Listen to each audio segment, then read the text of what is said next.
السلام علیکم معزز ناظرین، اگر آپ ہمارے چینل میں نئے ہیں تو ہمارے چینل کو سبسکرائب کر دیں تاکہ ہر نئی آنے والی ویڈیو کا نوٹیفیکیشن آپ کو ملتا رہے۔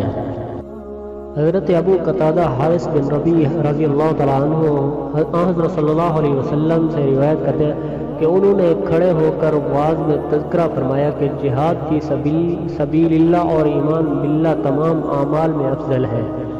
اس پر ایک شخص نے کھڑے ہو کر کہا، یا رسول اللہ صلی اللہ علیہ وسلم، ارشاد فرمائیں کہ اگر میں اللہ تعالیٰ کی راہ میں قتل کر دیا جاؤں کیا میری ساری خطائیں معاف کر دی جائیں گی؟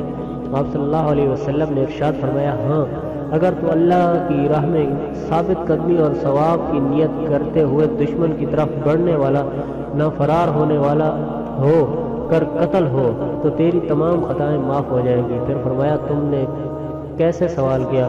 اس نے کہا، اگر میں اللہ تعالیٰ کی راہ میں قتل کر دیا جاؤں کیا میری ساری خطائیں معاف ہو جائیں گی؟ آپ صلی اللہ علیہ وسلم نے فرمایا، ہاں، جب کہ تو میدان میں ثابت قدم ثواب کا امیدوار بن کر دشمن پر حملہ آور ہونے والا نہ پیچھے مڑ کر بھاگنے والا ہو تو تیرے سارے گناہ معاف ہو جائیں گے، مگر قرضہ معاف نہ ہوگا۔ مجھے جبرائیل نے یہی بات کہی ہے۔